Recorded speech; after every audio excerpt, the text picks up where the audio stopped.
Oke, Assalamualaikum warahmatullahi wabarakatuh. Selamat sore sahabat KMU. 5 menit lagi saya akan undang Dr. Danti Ayu Irawati spesialis mata untuk bergabung dalam live Instagram kali ini ya. Sebelumnya perkenalkan, saya Esti yang bakal nemenin sahabat KMU semua buat live Instagram hari ini. Nah, kebetulan banget live Instagram hari ini bakal bahas tentang pentingnya periksa mata rutin. Nah, kebetulan juga nih masih dalam rangka memperingati World Sight Day atau Hari Penglihatan Dunia yang diperingati setiap hari Kamis di minggu kedua bulan Oktober. Nah, kebetulan di tahun ini bertepatan pada tanggal 13 Oktober lalu nih. Jadi teman-teman mungkin dari live IG kali ini kita bisa meningkatkan awareness tentang kesehatan mata kita gitu ya. Nah, sebagai informasi juga, Eyelink Group atau klinik mata KMU ini merupakan bagian dari salah satu poli mata milik Eyelink Group yang tersebar di beberapa wilayah. Di antaranya adalah tempat praktek dari Dr. Danti sendiri, yaitu di Klinik Mata KMU Lamongan, Klinik Mata KMU Gresik, dan juga ada di RSUD Ngimbang Lamongan. Nah, yang hadir dari live IG kali ini ada dari mana aja nih? Barangkali ada yang berasal dari Gresik atau Lamongan, atau di cabang Klinik Mata KMU yang lain. Ini ada Oktaviana. Oke, nanti pertanyaannya akan dijawab saat Dr. Danti join ya. Kita lihat dulu nih. Dr. Danti sudah join belum ya? Nah, ini.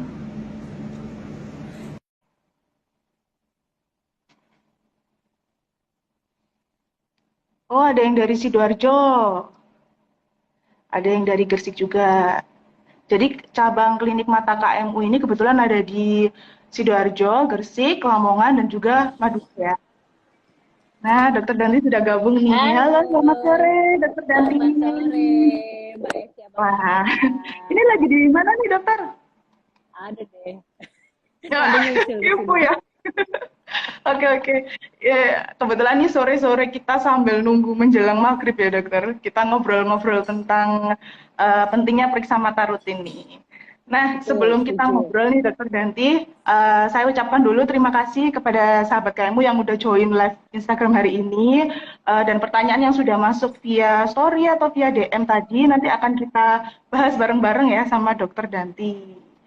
Nah, Oke, sebelum kita silakan. ngobrol nih, Dokter Danti, kira-kira Ya, apa aja nih yang perlu diketahui sama teman-teman kebetulan juga dalam rangka World Sight Day nih ya dok ya. ya, Kira-kira ya, biar ya, teman-teman biar lebih aware lagi sama kesehatan mata. Mungkin langsung aja kali ya dok ya.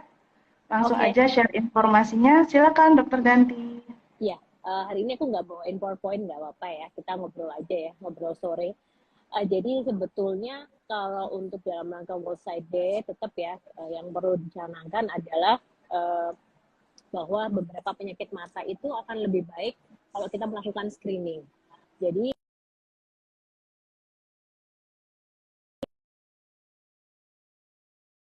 akan sangat lebih baik kalau suara saya kedengeran jelas nggak? Jelas-jelas dok tadi sempat Iya, iya, terhenti agak sedikit ngelek aja. ya. Iya, iya, iya. Iya. Oke. Jadi beberapa penyakit mata kita lebih baik kalau kita lakukan screening seperti ya misalnya jelas ya karena saya subdivisinya glaukoma, misalnya glaukoma. Glaukoma sangat lebih baik kalau kita melakukan screening berkala karena pada glaukoma misalnya contohnya ya glaukoma sudut terbuka itu glaukoma kita kenal sebagai pencuri penglihatan karena pada beberapa orang glaukoma dia baru diketahui setelah glaukomanya itu lanjut gitu. Maksudnya lanjut tuh penglihatannya itu sudah jauh berkurang, baru datang ke layanan kesehatan mata. Jadi sebetulnya kalau akan lebih baik kalau kita melakukan pemeriksaan rutin secara berkala. Kayak badan kan kita harus ada medical check up. Kayak bayangkan punya mobil nih, Mbak Esti punya mobil. Mobil baru, kemudian setelah dipakai berapa kilometer kan ada penandanya tuh. Harus datang ke bengkel terdekat untuk check up walaupun mobil itu tidak ada keluhan. Sama badan kita ini diibaratkan mobil, nggak cuma untuk mata ya, bahkan untuk misalnya disarankan juga kan setahun sekali kita cek lab rutin, misalnya rekam jantung gitu, cek lab yang berkala, cek tekanan darah untuk mengetahui yaitu tadi jangan sampai ada keluhan baru kita mendatangi layanan kesehatan seperti itu Mbak Esti ya. Oke, jadi harus ada ini ya, inisiatif nih ya dok ya untuk periksa rutin gitu. Ini sebenarnya kalau periksa rutin kita bisa Betul, lakukan betul. berapa kali dalam setahun sih dok? Ya, sebetulnya gini, kalau untuk anak usia prasekolah itu disarankan saat sebelum dia sekolah. Gitu. Jadi sebelum dia sekolah misalnya kelas 1 SD. Nah, saat dia mulai masuk sekolah, dia disarankan untuk screening cek. Jadi jangan tunggu anak itu mengalami keluhan. Misalnya dia nunggu ibu gurunya bilang, "Iya, Bu, ini tolong periksa kebanyakan ya pasien itu kayak gitu." Jadi datang karena disuruh sama gurunya karena dia nggak ngeliat ya lihat papan tulis dia nggak kelihatan. Padahal seharusnya saat dia mau memasuki sekolah dasar dia harus cek gitu. Terus untuk glaukoma pada khususnya yaitu tadi usia lebih dari 40 tahun diharapkan satu kali per kali periksa kemudian nanti diulang 4 tahun sekali. Usia dengan semakin meningkatnya usia resiko penyakit degeneratif itu akan semakin meningkat. Di mata juga gitu.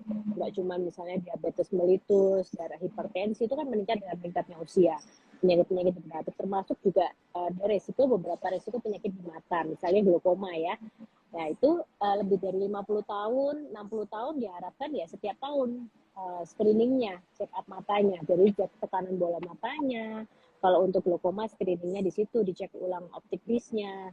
Terus gangguan refraksinya juga kita cek secara berkala. Itu gunanya untuk check up mata rutin ya. Jadi jangan menunggu ada keluhan baru kita mendatangi layanan kesehatan. Preventif Betul itu betul lebih banget. penting ketimbang kuratif. Nah, itu dia mau Nah, ditekankan. oke betul banget Ya, nih dokter Ganti karena memang banyak juga pasien yang justru datang sudah keluhannya udah hampir parah gitu ya dok ya. ya, Mungkin di ya, sini, ya. heeh. Mungkin di sini dokter Ganti sharing juga nih kisah apa ya beberapa pasien yang mendapatkan keluhan yang ternyata langsung parah gitu ya kita nyebutnya karena mereka melalaikan periksa mata ini. Pernah nggak sih dok nemuin kasus kayak gitu tuh sebelumnya? Iya, iya. Pernah ya, apalagi saya dengan subdivisi glaukoma ya, Mbak Esti. Jadi kalau untuk glaukoma kan kita tahu bahwa kebutaan yang diakibatkan glaukoma itu kebutaannya dia bersifat irreversible. Artinya dia tidak bisa dikembalikan penglihatannya jika sudah terkena glaukoma status yang lanjut ya terutama. Beda dengan katarak. Kalau katarak kebutaannya dia bersifat masih bisa dikembalikan dengan operasi katarak yang baik, penglihatan akan bisa kembali. Akan tetapi tidak begitu dengan glaukoma. Glaukoma sendiri itu kan ada glaukomanya definisinya primer maupun sekunder. Primer itu artinya memang pasien itu memiliki genetik glaukoma, terus kemudian dia terjadi glaukoma. Atau sekunder penyebabnya bisa karena hal lain, misalnya kena trauma, terus kemudian mata itu jadi glaukoma. Atau yang paling sering saya dapatkan adalah karena pemakaian obat tetes tanpa menggunakan resep dari dokter. Maksudnya ini pemakaian obat tetes secara sembarangan gitu, yang tidak rasional gitu. Jadi pasien itu hanya membeli sendiri, kata orang coba pakai ini, ada beli ke apotek, kemudian dengan resep bebas beli, pemakaian terus tanpa dibarengi dengan prosedur yang baik, akhirnya memberikan keluhan berupa itu tadi makin lama penglihatannya makin turun baru datang ke layanan kesehatan mata. Kemudian ternyata saya pernah dapat anak SMA penglihatan mata kanannya hanya bayang-bayang ya, mata kirinya itu tinggal 3 meter karena glaukoma. Jadi tekanan bola matanya sangat tinggi saat pertama kali datang. Begitu saya tanya, saya langsung ada pakai obat sendiri sebelumnya ya, sering ya pakai obat tetes sendiri, betul. Menggunakan obat tetes steroid yang mengandung steroid sendiri selama jangka waktu 2 tahun. Sudah Wow. menyebabkan tekanan peningkatan yang tinggi dan yaitu tadi kita hanya bisa merestorasi sisa penglihatan. Saya sangat sayangkan gitu. Nah, itu yang mau juga banyak selalu saya kampanyekan di edukasi materi-materi edukasi glaukoma bahwa yaitu tadi harus memakai tetes, jangan mudah memakai obat tetes sembarangan ya gitu, yang pemakaian obat tetes ataupun obat apapun juga harus secara rasional gitu. Itu Mbak Esti. Nah, benar ini pelajaran penting banget nih ya dokter Ganti buat sahabat KMU nih. Nanti jangan sembarangan pakai obat tetes mata gitu Ya, nanti karena kayak ya, tadi yang harusnya masa depannya masih panjang, bisa memiliki penglihatan yang baik, tapi karena ya, kelalaian yang kita nggak tahu malah terganggu penglihatannya dan bahkan glaukoma ini tadi yang bersifat tidak bisa disembuhkan total gitu ya dokter ya penglihatannya. Jadi kita hanya bisa mempertahankan penglihatan yang masih ada kayak gitu ya, lapang pandang Iya, yang masih betul, betul. ada. Wah, ini seru Betul. banget nih teman-teman. Jadi kalau misalnya nanti nggak boleh kalau sakit mata sedikit, sedikit langsung beli obat sendiri gitu, tidak, sangat tidak disarankan ya dokter Dantia. Iya, iya. Dan Ini ada pertanyaan, dok boleh ini, aku jawab ya? wah Ciri-ciri ini glaukoma ya. kebetulan. Oh iya iya iya, benar-benar dok. Ya, Dwi Ari, ya langsung nih di depan mata soalnya kelihatan. Jadi gini, kalau glaukoma itu sendiri ada dua tipe sebetulnya. Yang sudutnya terbuka maupun sudut tertutup. Artinya gini, mata itu kan seperti bola bekel ya. Dia di dalam mata sendiri itu dia memiliki sirkulasi kayak bayangkan ada saluran selokan di dalam mata. Nah, mata juga memiliki gitu biar dia tetap posisinya tetap kembung, tetap ini dia memiliki sirkulasi di dalam matanya. Ada yang memproduksi cairannya namanya badan siler, kemudian ada yang mengeluarkannya namanya trabecular meshwork. Nah, si selokan mata yang di dalam ini dengan genetik ya, misalnya glaukoma sudut terbuka itu dengan meningkatnya usia dia bisa mendadak si sel-sel itu dia rusak sendiri gitu loh, atau produksinya dia tidak bisa produksi tetap tapi tidak efisien dalam mengeluarkannya gitu. Kita bermaksud jadi bisa rusak sendiri karena satu faktor genetik keturunan, misalnya orang tua punya glaukoma, kita memiliki genetik yang sama untuk terjadinya glaukoma juga. Kemudian yang kedua, bisa terjadi glaukoma yang sudutnya tertutup. Tertutup tuh artinya titik mata depannya tuh sempit. Nah, biasanya yang datang ke layanan kesehatan tuh yang sudut tertutup karena dia mendadak nyeri. Bayangkan, jadi ada selokan kecil terus mendadak punya saya selalu mengibaratkan bilik mata depan itu seperti kita punya rumah. Rumahnya sempit, tipe RSSS ya. Kemudian lensa itu saya selalu mengibaratkan seperti sofa. Jadi rumahnya kecil tapi punya sofa yang gede. Jadi bayangin suatu saat tiap tahun sofanya tambah gede, tambah gede. Dengan meningkatnya usia kan lensa makin gendut ya Mbak Esti. Nah terus mendadak sofa itu saking gedenya menutup pintu. Jadi pintu nggak bisa kebuka, nggak bisa ketutup. Nah akhirnya di dalam rumah itu kan sirkulasi nggak bisa keluar. Itu yang menyebabkan tekanan bola mata meningkat secara mendadak. Itu yang menyebabkan nyeri. Nah, kalau glaukoma yang tipenya tertutup ini, dia cenderungnya untuk datang ke layanan kesehatan karena mendadak sakit kepala hebat, nyeri hebat, matanya merah, nyeri hebat, sakit kepala, nyerinya tuh benar-benar nyeri yang sampai nggak bisa tidur ya. Pada beberapa pasien mengatakan nyerinya sampai segitunya. Nah, biasanya umumnya yang glaukoma tipe tertutup ini dengan serangan akut dia mendadak pasti nyari layanan kesehatan mata. Nah, yang berbahaya adalah glaukoma yang tipe terbuka tadi, yang sudutnya terbuka. Makanya dikatakan bahwa yang tipe sudut terbuka itu dikatakan pencuri penglihatan. Karena pasien itu tidak merasa penglihatannya turun, tidak merasa penglihatannya terganggu. Sampai penglihatannya hilangnya sudah banyak, baru dia kok mata kanan saya agak nggak kelihatan ya, karena yang hilang adalah lapang pandang. Kita tuh punya lapang pandang. Misalnya Mbak Esti lihat tengah, tapi masih bisa lihat sekitar kanan kiri, itu namanya lapang pandang. Nah, kalau glaukoma itu yang terganggu adalah lapang pandangnya, makin lama makin sempit. Dan glaukoma yang lanjut atau advance itu ditandai dengan penglihatannya hanya seperti lihat sedotan. Coba bayangkan sekarang ada sedotan di depan mata, nah sekecil itu, ya. Jadi mungkin kalau dicek penglihatan sentralnya masih bagus, tapi dia sering nabrak atau kesandung sesuatu benda dan lain sebagainya. Itu bisa salah satu tanda dari intinya adalah screening dini. Makanya jangan tunggu ada keluhan untuk cek, hanya sekedar cek, belum tentu matanya ada keluhan. Saya selalu mengatakan seperti itu, hanya untuk cek aja gitu. Nggak cuman tekanan bola mata, kadang ada pasien datang hanya untuk screening ternyata punya minus tinggi. Jadi selama ini pasien tidak tahu kalau penglihatannya buram dari kecil. Melihat hanya 3 meter, jadi dianggap setelah pakai kacamata, oh iya ya ternyata terang ya. Karena ya itu tadi, jadi tidak tahu kalau memiliki kelainan refraksi, tidak tahu kalau memiliki glaukoma, tekanan bola matanya tinggi, kalau tidak melakukan screening. Makanya kalau sekarang ini rata-rata mungkin yang saya lihat di sini usia-usianya rata-rata muda ya, Nah, mungkin orang tuanya bisa dibawa untuk screening lebih dari 50 tahun, paling enggak 2 tahun sekali lah untuk screening mata, dicek tekanan bola matanya, dievaluasi retina optikisnya untuk mencegah yaitu tadi penyakit-penyakit yang akan lebih baik kalau kita ketahui dari awal dengan screening seperti yang glaukoma sudah terbuka tadi gitu Mbak Esti Ya, ya. betul banget. Jadi kalau tidak harus nunggu keluhan karena memang dari periksa Ya mata ini kita betul. bisa mencegah berbagai keluhan juga ya dok, termasuk mencegah Iya, terjadinya kebutaan kayak gitu. Nah ini ada iya. pertanyaan lagi nih dok dari Iya. Roni. Oke. Eh, ser- Dia sering terjadi iritasi mata sehingga terjadi mata merah dan hal ini sering terjadi. Dampak atau efek jangka panjangnya ini dapat mempengaruhi penglihatan mata nggak sih dokter sebenarnya? Oke, sama dari Rodi juga nih ada yang penyakit diabetes mengapa mengakibatkan kebutaan ya. Oke, ada dua hal ya. Ya, Jadi saya jawab dulu dari yang paling atas dulu yang diabetes ya kelihatannya ya Mbak Esti yang orangnya sama oke. tapi tanya dua.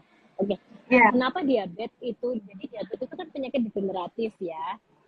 Saya panggil Pak Roni, Pak Mas Roni kayak ya. Jadi diabetes itu dapat menyebabkan dua hal, yaitu namanya mikroangiopati dan makroangiopati. Itu apa itu angiopati, mikro dan makro? Mikro itu kecil.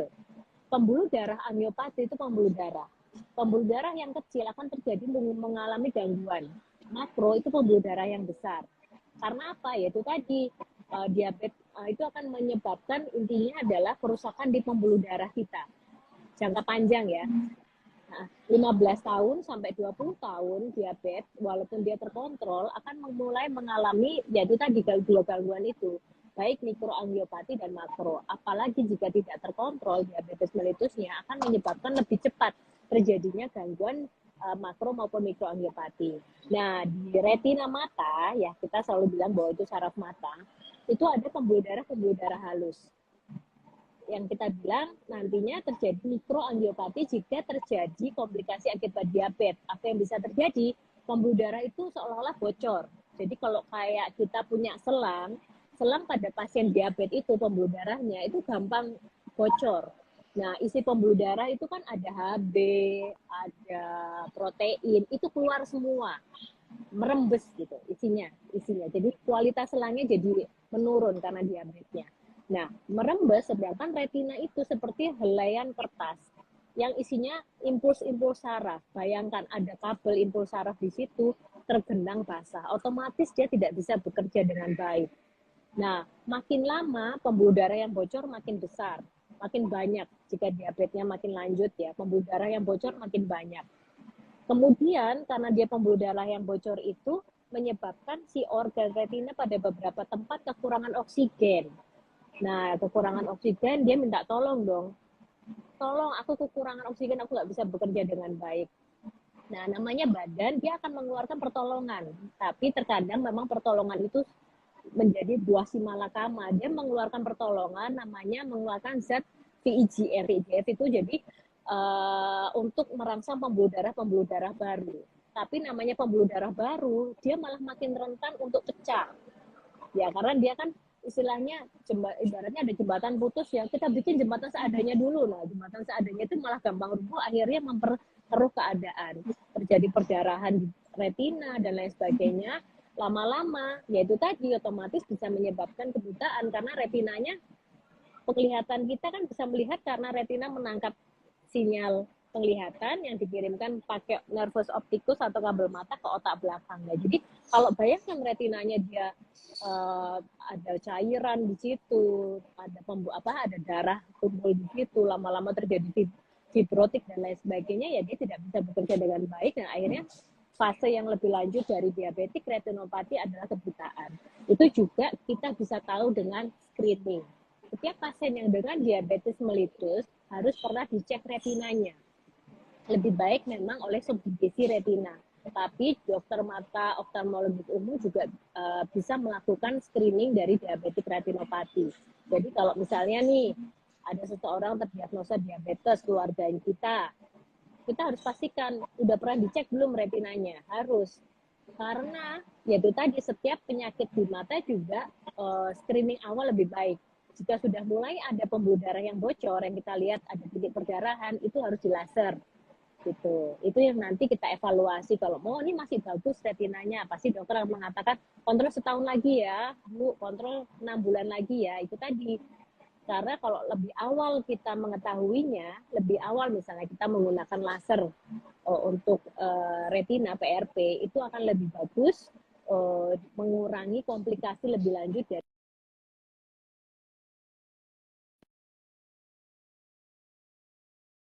mata ini memiliki perlindungan, ya Mbak Esti. Aku ngomong nggak panjang nggak apa-apa ya.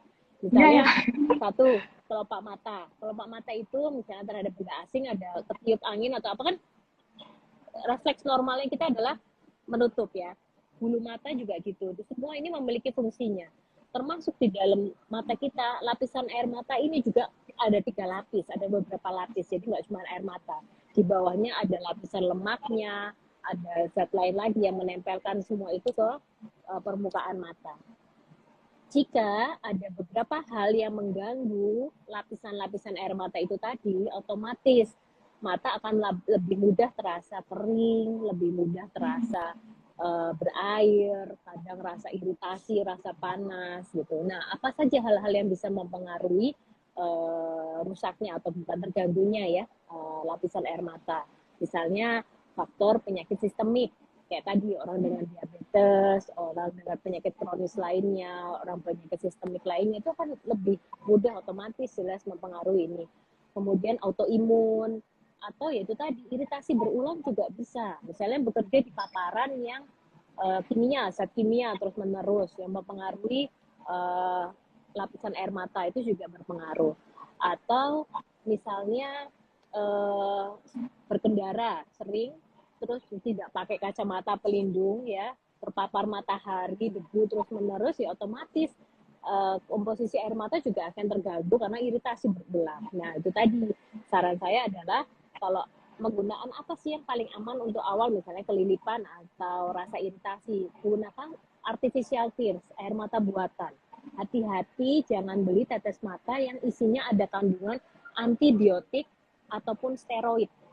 Ya, misalnya saya sebut merek ya, misalnya Citrol atau Aletrol. Itu sering sekali saya pasien datang, iya dok sudah pakai Citrol, ternyata matanya sudah terjadi infeksi berat. Ya, pakai yang isinya kayak kita ngomong jadi produk ya, liter, Senpress, ya, banyak isinya. Selain itu yang isinya artificial tears atau air mata buatan. Itu pertolongan pertama, pakai itu. Jangka panjang pun kalau isinya hanya artificial tears tidak masalah gitu ya. Itu Mbak Esti saya rasa. Oke, jadi ini buat sahabat KMU yang keluarganya menderita diabetes mellitus, jangan lupa untuk periksa mata rutin juga nih, karena kita harus cek lebih lanjut gitu ya dok. Kebetulan juga teman-teman di klinik mata KMU ini bisa menerima ini ya, pemeriksaan untuk para penderita diabetes, termasuk di cabang KMU Gresik dan KMU Lamongan. KMU Sidoarjo dan Madura, tepatnya di Bangkalan juga bisa nih. Nah, di KMU Madura dan di KMU Gresik juga ada layanan KMU VIP, jadi teman-teman bisa memilih jam sesuai kebutuhan teman-teman dan layanan VIP termasuk layanan prioritas nih. Jadi kalian bisa mendapatkan pelayanan yang lebih nyaman dengan fasilitas yang lebih nyaman dan terpisah layanannya dengan pasien umum atau BPJS. Nah, untuk asuransi atau BPJS, asuransi apa aja yang bisa dipakai di KMU, teman-teman bisa cek di website kmu.id. Nah, kita lanjut lagi ya, Dokter Danti. Ini kebetulan banyak banget pertanyaan yang masuk via DM sama story kita nih, Dok. Ya, sorry ini ada lagi. Nggak pakai kacamata kalau minus di atas 3,5. Kira-kira pasti Nah, Mbak Esti gimana tahu tuh, Dok? jawaban. Silakan, Dokter Danti. Kayaknya itu lagi banyak ya yang di misalnya tiba-tiba dilihat postingan artis atau ini terus lagi bahas sesuatu terus tiba-tiba bisa nggak menghilangkan mata minus segini gitu kan. Betul, betul. Jadi gini, jadi ngomong anatomi dulu ya. Mata kan seperti ini ya, ada namanya titik fokus ya. Semua mata kita dari kornea, bagian depan mata, kemudian lensa, itu adalah memiliki daya refraksi, Mbak Esti. Kenapa seseorang bisa melihat ya? Nah, daya refraksi ini semua mata dari sinar, ya kita melihat benda, kan ada pantulan sinar ya. Nah, sinar itu kemudian dipantulkan ke mata ini memiliki daya refraksi. Akan dipantulkan tepat di retina kita, pusat penglihatan di makula. Dari situ terjadi impuls listrik dan lain sebagainya, dikirimkan ke optik disk sampai ke otak belakang occipital.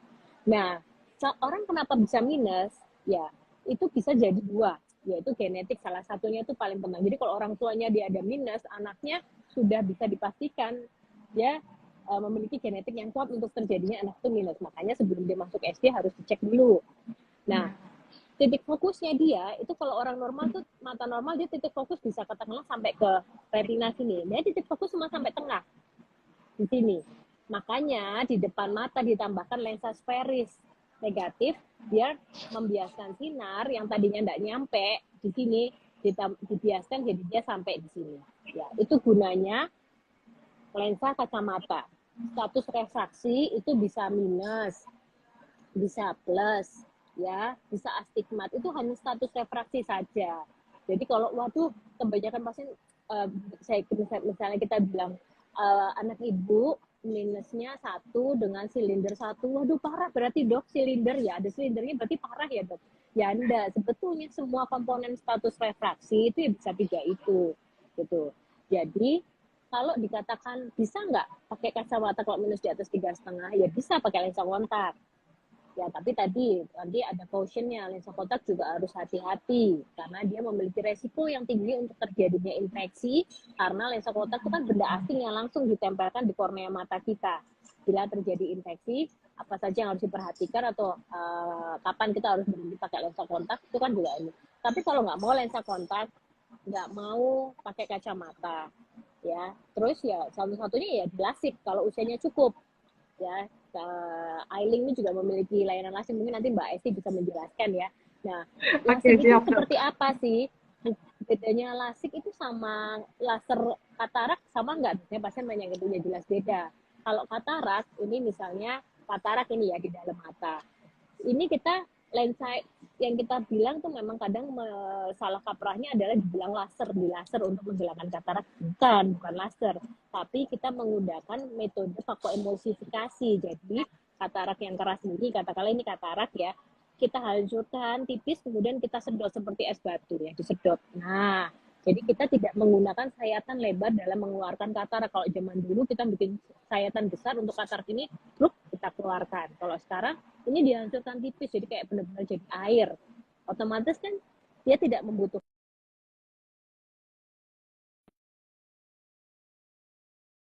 kornea mata yang di depan, ya. Itu yang digunakan dengan laser teknologi tinggi, itu yang dipipihkan pada beberapa titik, disesuaikan dengan minusnya, gitu. Jadi itu yang nantinya pasien itu setelah lasik bisa melihat tanpa kacamata, gitu ya. Jadi yang tadinya pakai kacamata, terus habis lasik dia bisa lepas kacamata karena itu tadi. Kadang kan kalau orang astigmat itu kan titik fokus tidak jatuh pada satu titik, tapi pada beberapa titik.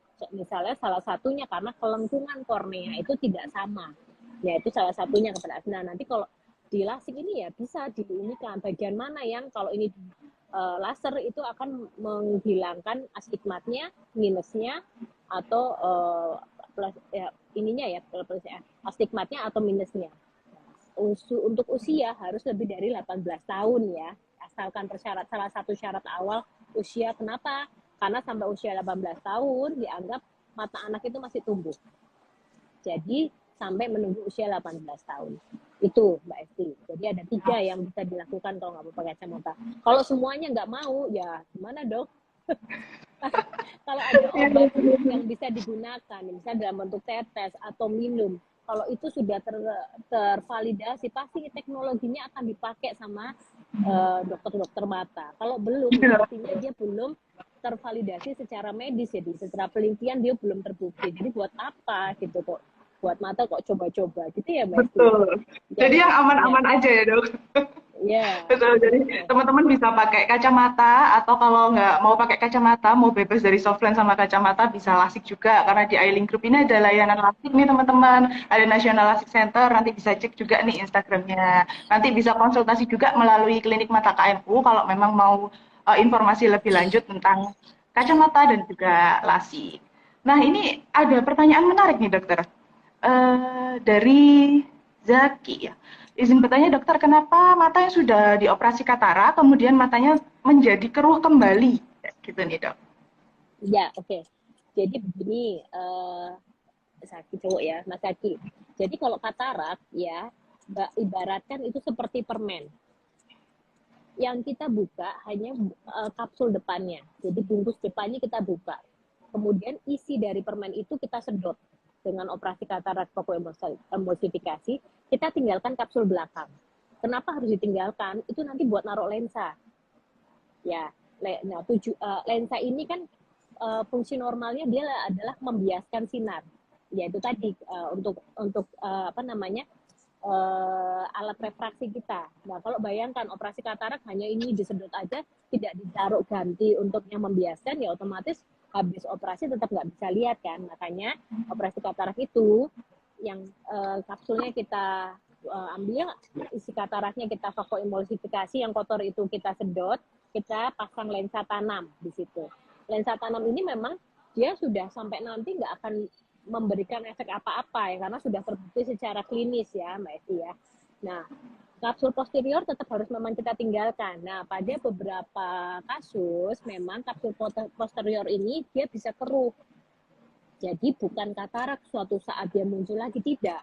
Katarak itu operasi satu kali ya seumur hidup sudah gitu. Kalau memang keruh ya ini kita laser tadi bukan kayak lasik ya. Kalau lasik itu kornea mata depan. Kalau laser itu katarak, jadi namanya itu PCO, posterior capsular opacifikasi.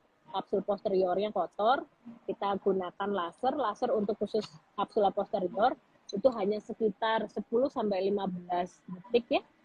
Paling lama ya 1 menitan gitu untuk melaser bagian kapsul posterior, tidak ada sayatan sama sekali. Jadi sesudah itu biasanya kita tidak menggunakan, misalnya tidak boleh larangan pasca operasi katarak, jelas tidak. Dan besoknya 2 atau 3 saat besoknya sudah bisa terang lagi gitu Mbak Esti. Dan laser itu juga satu kali seumur hidup, jadi tidak tiap tahun laser, tidak. Yang justru tiap tahun harus screening mata, itu lebih penting gitu. Seperti itu. Jadi keruhnya kembali, buramnya bisa karena 2 hal, karena kapsul posteriornya itu tadi kotor ya, kita mengibaratkan seperti itu. Setelah di laser ya jelas lagi. Atau memang sudah terjadi gangguan refraksi. Ya, gangguan refraksi itu artinya gini, tadinya pasien itu -1, terus kemudian tiba-tiba pasien itu berapa tahun nggak kontrol ternyata ada silindersia, itu masih mungkin gitu. Jadi mungkin bisa dicek aja kalau memang dalam beberapa tahun operasi katarak penglihatannya menurun, itu kalau yang paling sering ya. Bisa juga memang tiba-tiba ada diabetik retinopati karena diabetesnya, terus ada glaukoma yang tidak terkontrol, kan bisa saja. Lebih baik memang screening dulu, tapi ini umumnya yang terjadi seperti itu, ada gangguan refraksi atau itu tadi kapsulnya posterior menjadi kotor. Setelah itu ya insya Allah mudah ya, dengan laser selesai. Seperti itu ya.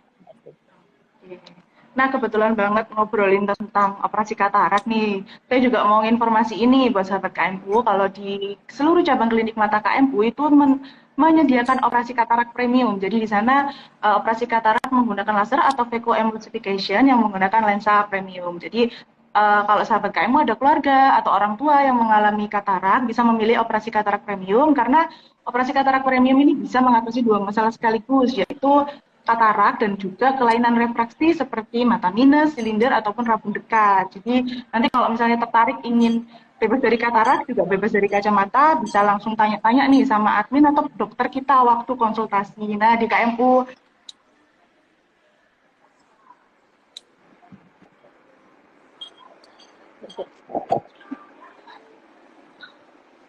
Suaranya iya. Sekali. Oke, ini ada, oh ini ada Amirotul. Nanti live-nya disimpan, jangan khawatir. Nanti ketika live-nya berakhir, teman-teman bisa lihat kembali edukasi dari Dokter Danti ini. Nanti kita upload di feed atau di IGTV-nya Klinik Mata KMU ya. Jadi jangan lupa follow. Oke, lanjut lagi nih dokter. Oke, kita lihat dulu. Ini ada.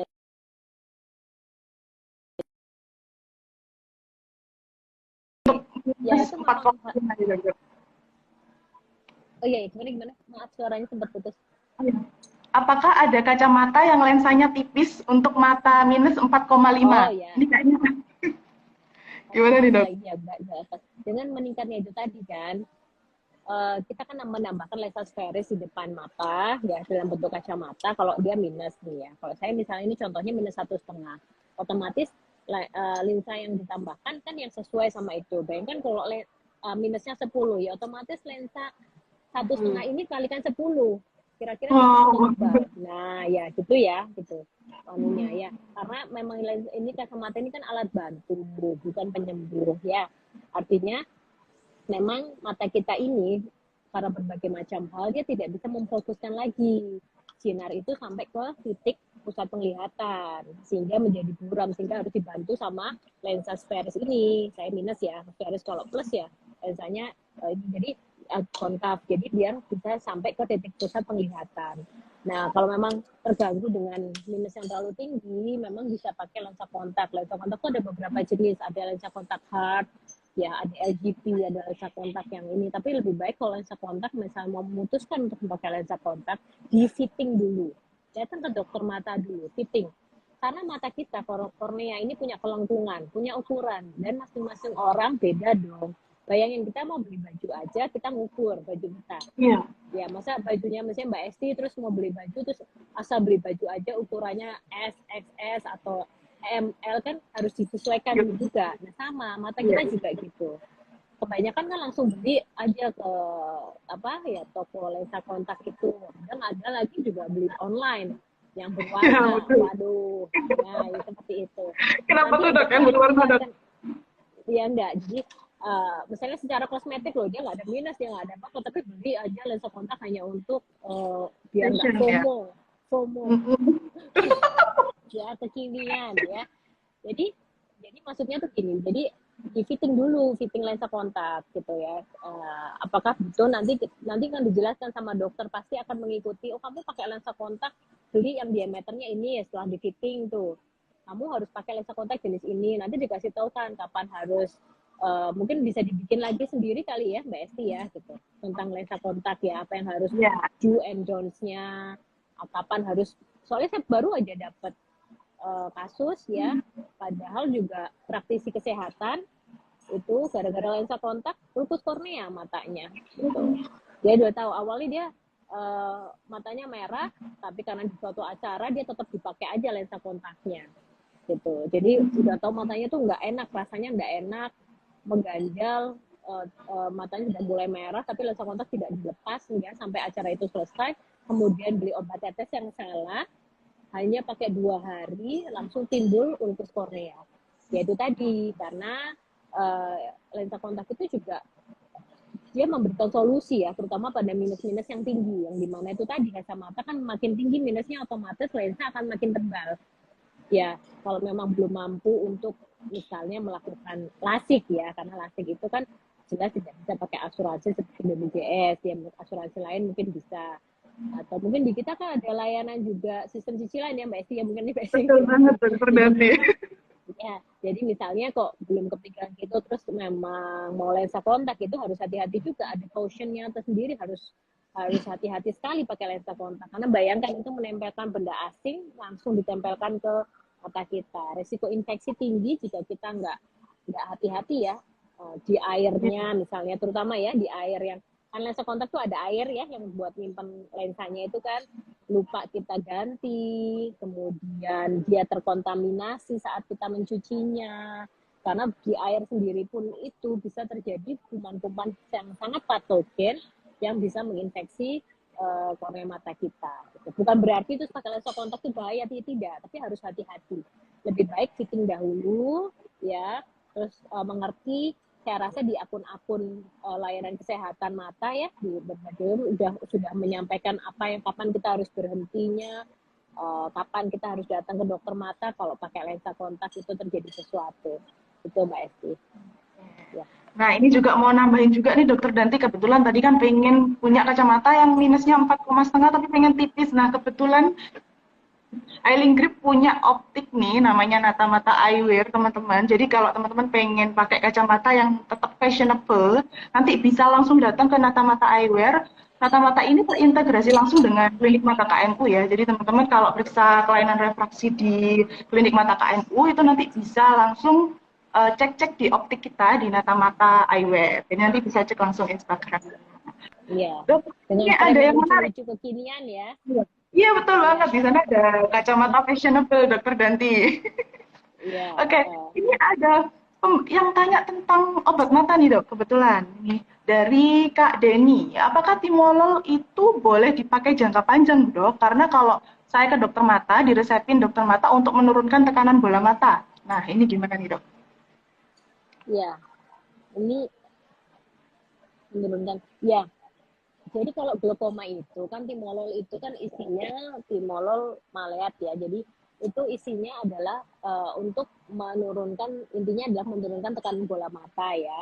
Nah, eh, kalau untuk glaukoma, saya estimasikan berarti ini ada glaukoma ya, pasien sampai diresepkan timolol oleh dokter mata. Jadi kalau untuk glaukoma yang harus kita lihat adalah selain satu adalah kita harus lihat satu progresivitasnya dulu. Jadi tidak boleh beli timolol sendiri jangka panjang tanpa ditemani oleh dokter mata gitu. Untuk sebabnya dulu soalnya saya dikasih timol, ya kan harus kontrol. Pasti saat seseorang ngasih obat kasih timol, tidak mungkin dokternya bilang ya sudah nggak usah kontrol, pakai timol aja seumur hidup, nggak mungkin. Pasti diminta untuk kontrol dulu, karena begitu dia bilang kena glaukoma, kita harus lihat adalah progresivitas. Progresivitas itu apa sih? Jadi yang glaukoma yang bisa kita lakukan, karena glaukoma itu kan kebutaannya dia bersifat irreversibel.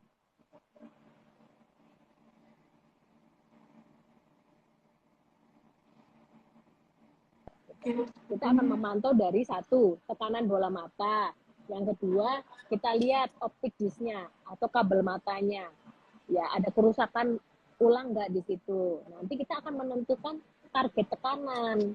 Nah, jadi intinya obat-obatan anti glaukoma seperti timol, misalnya prostaglandin analog ya, kemudian ada gloseta, itu semuanya kita berikan sesuai prosedur. Jadi misalnya ada perburukan atau ada progresivitas enggak untuk mencapai target tekanan yang dibutuhkan. Jadi timol itu ya saya harus kontrol.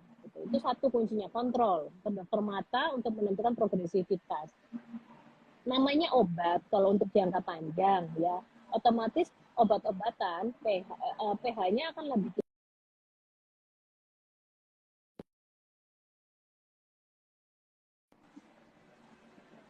ya, sedikit matanya misalnya lebih kering gitu ya, matanya kadang lebih rasa berpasir, karena tadi mata itu memiliki lapisan air mata yang itu dia bisa terganggu dengan berbagai hal, salah satunya misalnya ada pemberian obat yang setiap hari. Tapi kalau tidak dikasih timul, misalnya tekanan bola matanya bisa naik dan saraf matanya bisa rusak, otomatis biasanya kita kasih teman nih si timol dengan artificial tears gitu, untuk memberikan keluhan-keluhan dari glaukomanya, dari efek samping dari obat glaukoma yang misalnya matanya lebih cenderung lebih kering gitu ya. Nah, gitu Mbak Esti. Jadi kalau timol tidak boleh juga ya diresepkan sendiri jangka panjang. Kemudian kalau memang betul itu oleh dokter dan ada keluhan, itu minta resep juga, dok saya minta artificial tears dok. Gitu. Misalnya liter, Senfresh, iFresh, banyak lah jenisnya, Hyaluronic apa-apa banyak gitu, sampai tears gitu-gitu ya. Ya, jadi jangan saling merekomendasikan. Kadang ini ada pasien yang suka merekomendasikan obat tetes mata yang dia dapat gitu ya dok ya. Ya, Kadang ada juga itu. Juga kasus-kasus bisa kayak ya. gini. Jadi harapannya nanti kalau ada penggunaan obat mata jangka panjang bisa langsung dikonsultasikan kembali gitu ya dok kalau masih ada keluhan. Jadi Ya, jangan kalau beli obat mata nih karena berbahaya banget kalau misalnya kita beli tanpa resep atau pendampingan dari dokter mata ya. Dok ini ya, kalau ya. diteruskan ini pertanyaannya nggak selesai-selesai nih dok kayak ini dok. Banyak sekali yang masuk nih ternyata. Kalau gitu satu pertanyaan terakhir boleh ya dokter Danti ya. Ya, ya. Ini dari kita cek dulu. Bagus. Ya. Belum kebagian nih teman-teman yang tanya di story nih. Oke, oke. Ini, kalau orang tua terkena glaukoma dok, terus anaknya harus rutin periksa mata berapa kali ya dok? Takut nih kena glaukoma juga. Nah ini gimana dok? Ya, ya. Mungkin pernah waktu itu saya live IG juga ya tentang ini ya, waktu apa nih, beberapa bulan yang lalu ya. Jadi ada bagiannya, waktu itu saya poinnya. Jadi intinya sih kalau usia, saya bikin secara gampangnya aja ya, usia kurang dari 40 tahun ya paling nggak 4 tahun sekali lah pernah cek. gitu ya. Kecuali kalau dokter mengatakan ini untuk aman untuk saat ini, ya 4 tahun sekali lah cek. 3 tahun sekali sampai 4 tahun sekali cek nggak masalah. Dengan meningkatnya usia harus makin sering. Misalnya lebih dari 40 tahun, ya 2 tahun sekali lah. Lebih dari 50 tahun ya setiap tahun lah gitu ya. Untuk ceknya, untuk screening tadi. Untuk tahu apakah memiliki resiko yang sama terjadinya glaukoma atau tidak. Karena glaukoma sama seperti orang diabetes ya. Diabetes itu bisa jadi dua, karena genetik atau lifestyle gaya hidup kita bisa menentukan. Jadi kalau misalnya kita orang tua kita ada diabetes, terus kita pasti diabetes nggak, belum tentu, tapi kita memiliki chance yang kuat untuk terjadinya diabetes di kita, sama kayak glaukoma itu. Cuman kalau glaukoma faktor yang mempengaruhi lainnya dari glaukoma misalnya yang terutama studi terbuka adalah darah tinggi, penyakit sistemik seperti diabetes, terutama juga darah tinggi, itu akan mempengaruhi terjadinya glaukoma. Nah, untuk tahunya kita ini ada glaukoma atau tidak, ya kita nggak akan tahu kalau kita nggak dicek tekanan bola mata. Karena kalau glaukoma sudah terbuka, dia nggak memberikan keluhan apa-apa. Gitu. Saya sih udah pernah cek belum tekanan bola mata. Jangan-jangan ini. Sudah. Periksa mata rutin 6 bulan sekali, dokter ganti. Ngono loh, kayak gitu ya. Jadi, hanya untuk cek aja tekanan bola mata. Jadi macam-macam teknik untuk mengukur tekanan bola mata. Nanti silahkan di masing-masing dokter mata itu ada aplanasi tonometer, ada aplanasi, ada yang seperti di tiup ya, ATN, ada yang dengan mungkin siot ya, itu nanti banyak untuk mengukur tekanan bola mata. Itu Mbak Esti, saya rasa. Oke, menarik sekali nih Dokter Danti. Kayaknya kita harus mengakhiri live IG kita. Nanti kita sambung lagi dengan live IG selanjutnya. Seru banget nih. Oke, makasih banyak Dokter Danti yang sudah berbagi informasi di sore hari ini, sangat bermanfaat sekali ya teman-teman. Jadi jangan lupa untuk terus periksa mata rutin. Bagi kalian yang punya keluhan, bisa periksa mata rutin setidaknya 6 bulan sekali atau 1 tahun sekali. Terus jangan lupa juga kalau ada sahabat keluarga atau kerabat yang mempunyai resiko, jangan lupa untuk melakukan pemeriksaan mata rutin, karena nanti kalau udah pemeriksaan mata rutin kita bisa mengetahui keluhan mata dengan cepat, penanganannya juga lebih cepat, karena bagaimanapun pencegahan jauh lebih baik daripada mengobati, gitu ya Dokter Danti ya. Oke, nantikan juga live Instagram KMU bersama dokter-dokter mata lainnya yang tentunya dengan topik-topik lain. Nah, nanti sahabat KMU bisa juga DM ke klinik mata KMU nih kalau ada topik-topik yang ingin dibahas waktu live Instagram. Oke, jangan lupa jaga kesehatan mata karena obat mata sesungguhnya adalah pemeriksaan mata rutin dan untuk mendeteksi sedini mungkin dengan penanganan tepat dan secepat mungkin. Baik, terima kasih banyak Dokter Danti. Assalamualaikum warahmatullahi wabarakatuh. Waalaikumsalam.